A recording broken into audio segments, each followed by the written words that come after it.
Good morning बच्चों, मैं अभिषेक मिश्र, PGT chemistry.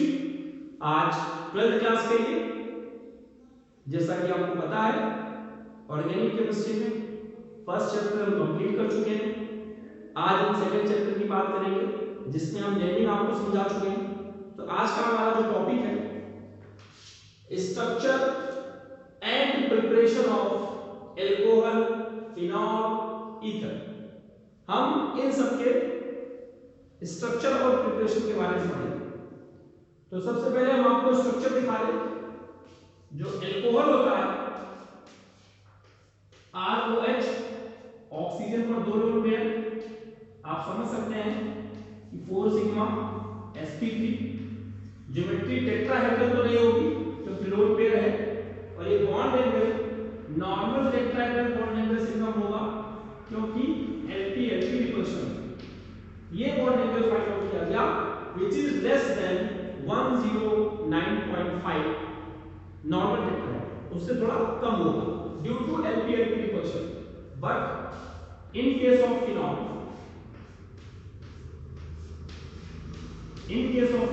where 2 lone pair is also present, similarly, but the bond angle is little greater than alcohol. इसका क्या reason है? इसका LP repulsion resonance में जाता है, इसका LP रिपल्शन रेजोनेंस में जाता है, इसलिए वीकर रिपल्शन शो करता है अल्कोहल से। तो रिपल्शन वीकर होगा तो बॉन्ड एंगल थोड़ा सा बढ़ जाएगा ड्यू टू रेजोनेंस। फिनॉल का बॉन्ड एंगल ज्यादा होगा। But in case of ether, यहां पर ये जो बल्कियर ग्रुप रिपल्शन है, bulkier group repulsion predominates over LP repulsion. इससे क्या होता है, जब ये रिपेल करता है कि बॉन्ड एंगल बढ़ जाता है 111.1 डिग्री। क्या चेक कर लीजिएगा, 111 तो क्लियर है, पॉइंट के बाद साइड 1 है 2 है 3 है, चेक कर लीजिएगा। तो this is the simple structure of alcohol, phenols and ether. अब हम बात करते हैं प्रिपरेशन ऑफ एल्कोहल। एल्कोहल की प्रिपरेशन के पहले हम आपको समझाना चाहेंगे कि एक कॉन्सेप्ट है हमारे पास। आप समझ लीजिए, अगर हम किसी मेट्रोपॉलिटन सिटी की बात करें, मैं दिल्ली में शाहदरा का रहने वाला हूं, तो मैं आपको एक छोटी सी बात सिखाता हूं। शाहदरा का मेट्रो स्टेशन है, दिल्ली का शाहदरा मेट्रो स्टेशन है। उसके जस्ट बाद मेट्रो स्टेशन आता है वेलकम है, और उसके जस्ट बाद जो बिल्कुल स्टेशन आता है मेट्रो का सीलमपुर।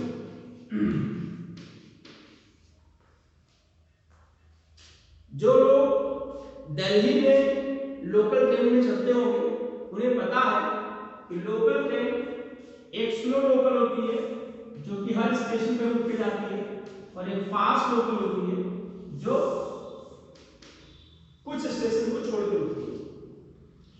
वापसी है ये लोकल स्लो वाली रुक के आ रही है, और फास्ट वाली। आप इस चीज को जरा समझिए, इसको मैं कैसे रिलेट करता हूं, कैसे जोड़ता हूं अपने टॉपिक से। हमने मान लिया कि जो शाहदरा है वो एल्कोहल, जो वेलकम है वो एल्डिहाइड या फिर ketone. Aldehyde ketone carbonyl group होता है, एक ही क्लास का कंपाउंड है। और कार्बोक्सिलिक एसिड जो होता है,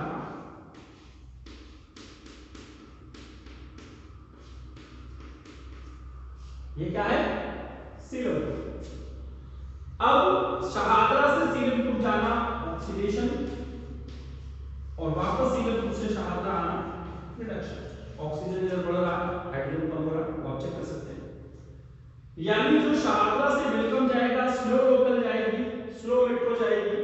यानी एल्कोहल से जब एल्डिहाइड में ऑक्सीडेशन होगा, कीटोन में ऑक्सीडेशन होगा, तो माइल्ड ऑक्सीडाइजिंग एजेंट यूज होंगे, और जो माइल्ड ऑक्सीडाइजिंग एजेंट हैं, माइल्ड ऑक्सीडाइजिंग वो आपका CrO3 है, ECC है, कहीं कहीं पर CrO2Cl2 है। ये सब आपके माइल्ड ऑक्सीडाइजिंग एजेंट हैं, हम यहाँ पर CrO3 लगा देते हैं। और एल्डिहाइड कीटोन के लिए टॉलेंस रिएजेंट,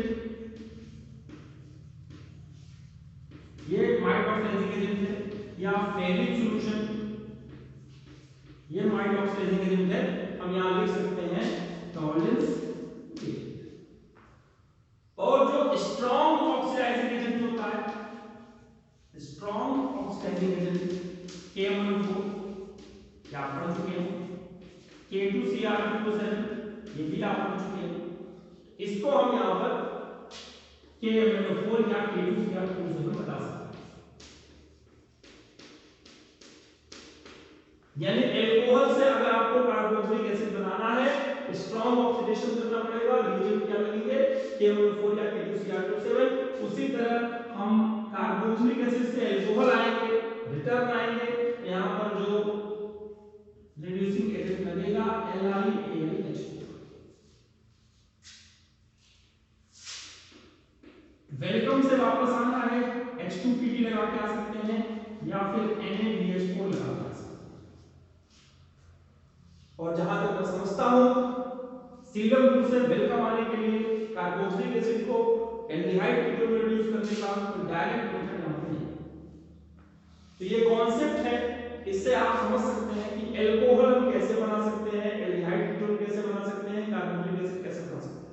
यानी हम प्रिपरेशन ऑफ एल्कोहल करना चाहते हैं तो हम एल्डिहाइड कीटोन को रिड्यूस करके एल्कोहल बना सकते हैं और कार्बोक्सिलिक एसिड को रिड्यूस करके एल्कोहल बना सकते हैं। तो दो मेथड यहां निकल गया। यही मैं कुछ समझाना चाहता था आपको। मैं चाहता हूं इसे आप समझिए। अब मैं इसको हटा रहा हूं यहां से। अब इसी का यूज करके मैं आपको बताऊंगा कि एल्कोहल बनाने का कौन कौन सा मेथड है, फिनॉल बनाने का कौन सा मेथड है और ईथर बनाने का। तो सबसे पहले आपके लिए एल्कोहल की प्रिपरेशन, यानी हम कहना चाहते हैं, आपने फर्स्ट लेसन में पढ़ा होगा, अगर आपके पास एल्काइल हैलाइड है तो एक्वस KOH लगा के आप एल्कोहल बना सकते हैं। Alkyl halide, chlorine, bromine, iodine, आप एक्वस KOH, एक्वस NaOH लगा के एल्कोहल में कन्वर्ट कर सकते हैं। दूसरा तरीका, अगर आपके पास एल्कीन है, इसका हाइड्रेशन करके, जिसकी मैकेनिज्म हम आपको सिखा चुके हैं, एल्कोहल बना सकते हैं। अगर इसी में अनसिमेट्रिकल एल्कीन हो तो ध्यान रखिएगा मार्कोनिकॉफ रूल फॉलो होगा और ये OH बीच में जाएगा। मैकेनिज्म इसका भी है लेकिन आपके सिलेबस में नहीं है, हम इसकी भी मैकेनिज्म चाहे तो कर सकते हैं। तीसरा, अभी अभी आपने देखा कि अगर हम एल्डिहाइड का रिडक्शन करें, मैंने कॉन्सेप्ट में बताया था H2PD लगा के या NaBH4 लगा के, तो याद रखिएगा कि एल्डिहाइड के रिडक्शन से हमेशा 1 डिग्री अल्कोहल बनता है, और अगर हम कीटोन का रिडक्शन कराएं, कीटोन का रिडक्शन कराएं तो हमेशा 2 डिग्री अल्कोहल बनेगा। ये कॉन्सेप्ट आप ध्यान में रखिएगा। एल्डिहाइड के रिडक्शन से 1 डिग्री अल्कोहल, कीटोन के रिडक्शन से 2 डिग्री अल्कोहल। R की वैल्यू आप अपने हिसाब से कोई भी कन्वर्ट कर सकते हैं, बेंजीन रिंग को छोड़। ये हो गया। फोर्थ में आपने ये देखा कि आप देखेंगे कि हम चाहें सीलम ग्रुप से वापस चढ़ाकर आ सकते हैं। याद रखिएगा हमेशा 1 डिग्री अल्कोहल ही बनेगा यहां पर ऑलवेज, और रिड्यूसिंग एजेंट क्या हो जाएगा, LiAlH4। इससे बाद में हाइड्रोसिस भी करते हैं, उसकी चिंता मत कीजिए। R अपने हिसाब से आप चेंज कर सकते हैं। लिथियम एल्यूमिनियम टेट्राहाइड्राइड लगा के, इन्होंने कहा ये थोड़ा एक्सपेंसिव होता, आपकी एनसीईआरटी में लाइन लिखी।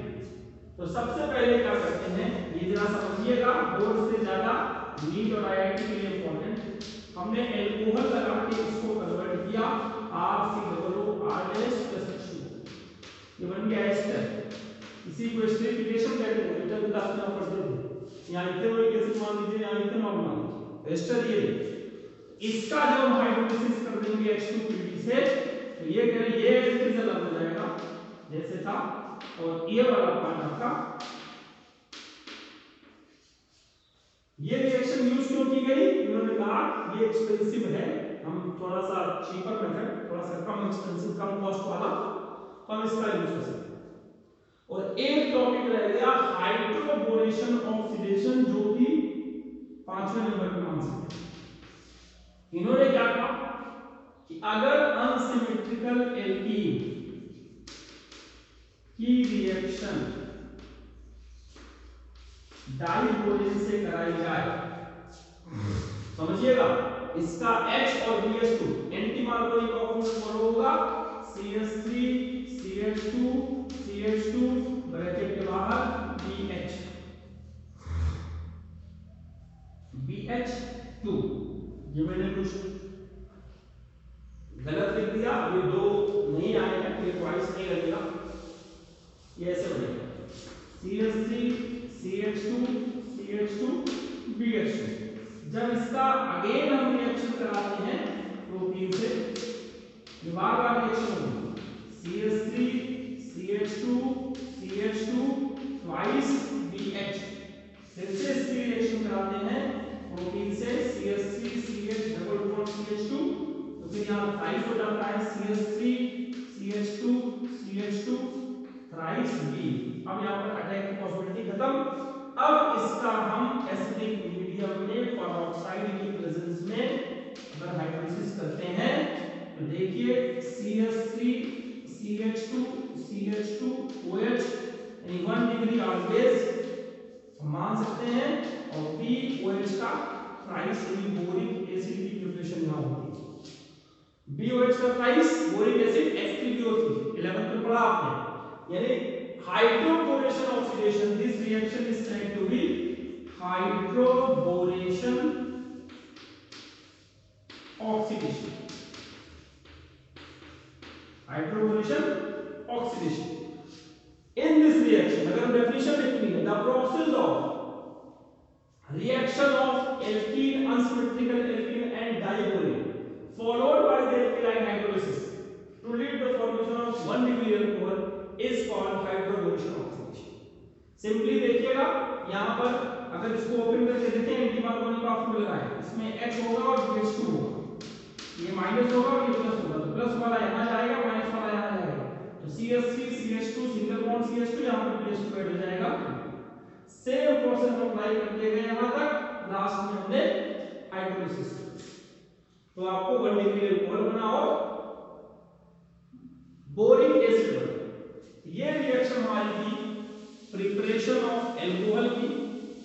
उम्मीद है इसको आप समझेंगे, नोट्स इसका अच्छे से बनाएंगे। अब हम बात करते हैं फिनॉल कैसे बना सकते हैं। फिनॉल बनाने का भी कुछ मेथड्स आप पहले से जानते हैं, और एक जो एक्स्ट्रा है वो आपको सिखाते हैं। कौन कौन सा आप पहले से जानते हैं वो देखिए। बाई डाइएजोनियम सॉल्ट यानी NaDH, आपको पता है फर्स्ट रिएक्शन सेलुलर रिएक्शन की हम बात करते थे, इसकी रिएक्शन अगर हम NaNO2 से कराएं oblique HCl 0 to 5 degree Celsius, then the product जो फॉर्म होगा उसको बोलेंगे BDC। इसी में ऐड कर लीजिए कि पानी डाल के इसको केवल गर्म कर दिया जाए तो फिनॉल मिल जाएगा। केवल पानी डाल के गर्म करना है, कोई कंडीशन नहीं। फर्स्ट चैप्टर में यहाँ तक था, जिसको हमने डाइल्यूटाइजेशन कहा था, ये आप ऐड करें। सेकेंड वाले में कहा गया, ये भी आपने पढ़ा कि क्लोरोबेंजीन से अगर आपको फिनॉल बनाना है, जिसे हम डाउस प्रोसेस कहते थे, तो याद करिए NaOH आता था, 623 केल्विन आता था, 200 से 300 ATM आता था, और उसके बाद हाइड्रोलिसिस कराते थे एसिडिक मीडियम में, तब आपको ये मिलेगा। अब तीसरा जो स्टेप है क्यूमीन। क्यूमीन किसे कहते हैं? आइसोप्रोपाइल बेंजीन यानी यहाँ कार्बन पर आप देख लीजिए CH3, यहाँ भी CH3 और यहाँ भी H। This is called cumene, CUMENE। Cumene की रिएक्शन अगर हम O2 से कराते हैं तो क्यूमीन का पेरोक्साइड बनता है। मैं इतना लिख नहीं पाऊंगा, पेरोक्साइड आप समझिए कि क्यूमीन का पेरोक्साइड बनता है, ये पेरोक्साइड बॉन्ड है। और जब इसकी हम हाइड्रोलिसिस कर देते हैं तो यहां पर आपका फिनॉल अलग हो जाता है। ये वाला OH, ये बॉन्ड यहां से लगा हुआ है, आपको समझने में दिक्कत ना, उसको हम ट्रांसफर कर देते हैं यहां से। ये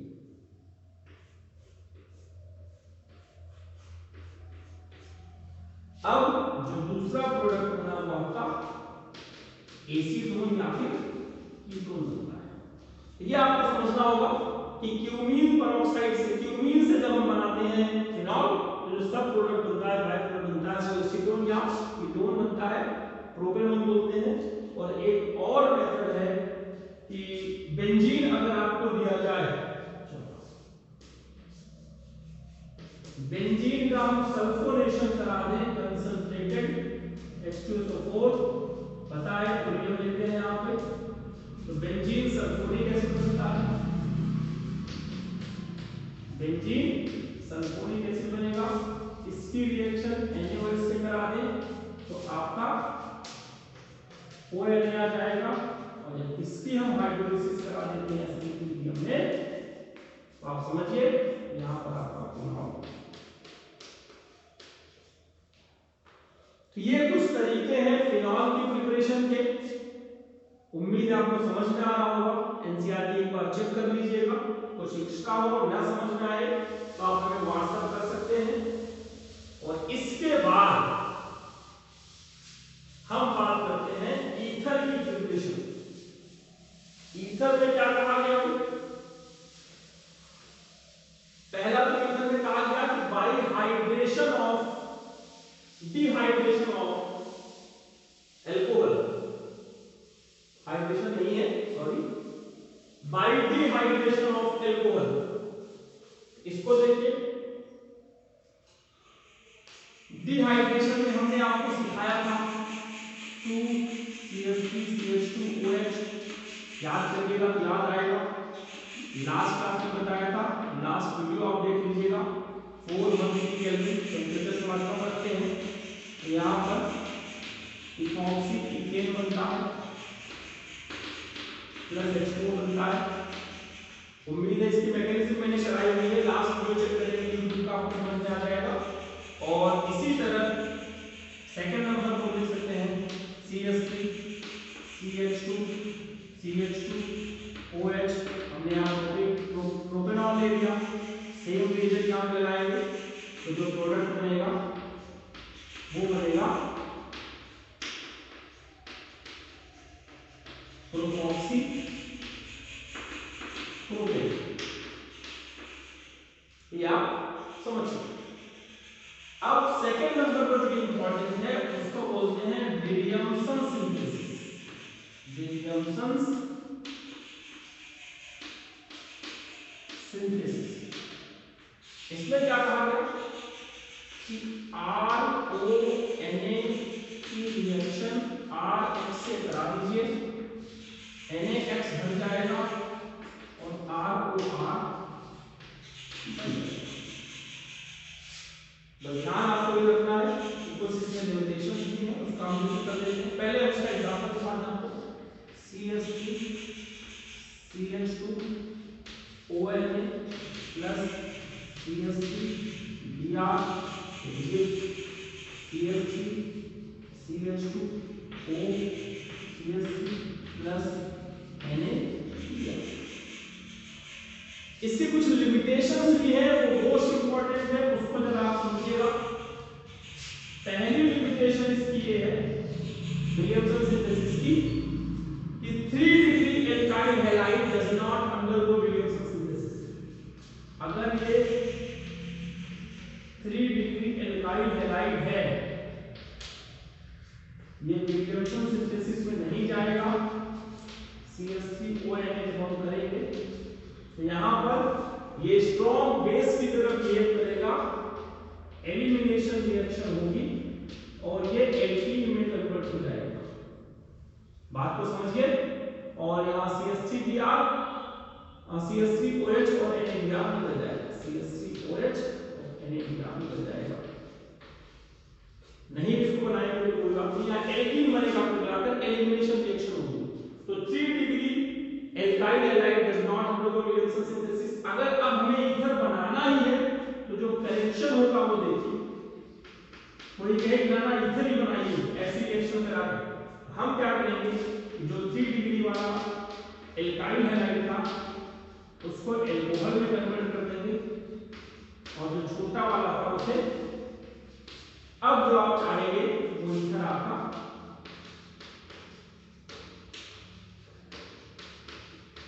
अब आपका ईथर बन जाएगा। ये आपको समझना, ये आपका करेक्शन। दूसरी लिमिटेशन ये है कि अगर आपके पास हैलोजन है, हैलाइड हैलाइड्स, ये भी आपका अग्रिगोनाट रिएजेंट में नहीं कन्वर्ट होगा, रिएक्शन ही नहीं होगी। Because of resonance, there is partial number character which is difficult to break. No reaction आ गया। अब इसको करेक्शन करना चाहते हैं, याद रखिएगा रेजोनेंस वाला बॉन्ड ब्रेक नहीं होता, तो हम बेंजीन की कोई अल्कोहल वाले सॉल्ट में सोडियम का सॉल्ट ले लेंगे। अब ये बॉन्ड तोड़ने की जरूरत ही नहीं पड़ेगी, इस बॉन्ड को तोड़ेंगे हम और यहाँ पे क्या करेंगे CH3Br। आई भी सकते हैं, ऐसा नहीं हम बार बार Br लिखते हैं तो आप भी लिखिएगा, आप चाहे ले सकते हो O। आप देखिए यहाँ पे बॉन्ड तोड़ने की जरूरत ही नहीं पड़ी। तो ये आपका था ईथर की प्रिपरेशन। तो आपने देखा एल्कोहल की प्रिपरेशन, फिनॉल की प्रिपरेशन और ईथर की प्रिपरेशन कितनी आसानी से हो गई। बस आपको थोड़ा सा समझना है, कुछ रिएजेंट्स नए आए होंगे जिनको आप समझिए, हम उसको कैसे अपने माइंड में रख सकते हैं, उसको आत्मसात कर सकते हैं, फील कर सकते हैं। जब आप इनसे खेलना सीख जाएंगे तो केमिस्ट्री आसान लगने लगेगी, स्पेशली ऑर्गेनिक केमिस्ट्री। और जो भी इसका होमवर्क रिलेटेड होगा हम आपको व्हाट्सएप कर देंगे। वैसे भी आप समझ जाएंगे रिएक्शन से रिलेटेड जितने भी क्वेश्चन एनसीईआरटी के हैं या फिर लास्ट ईयर बोर्ड के एग्जाम में आप चेक करिए क्या क्या क्वेश्चन आया इस लेसन से, उसकी प्रैक्टिस कीजिए और हमारी जहां भी जरूरत हमें बताइए। उम्मीद करता हूं कि आप लोग कोरोना से सुरक्षित होंगे, सोशल डिस्टेंसिंग का पालन कर रहे होंगे, बाहर मास्क का उपयोग कर रहे होंगे, अपने आप को सुरक्षित रखते हुए जितना ज्यादा से ज्यादा आप अपना कंटेंट एनरिचमेंट कर सकें रिलेटेड टू बोर्ड एग्जाम, वो आपके लिए अच्छा है। आज की क्लास में बस इतना ही, बाकी अगले क्लास में। धन्यवाद।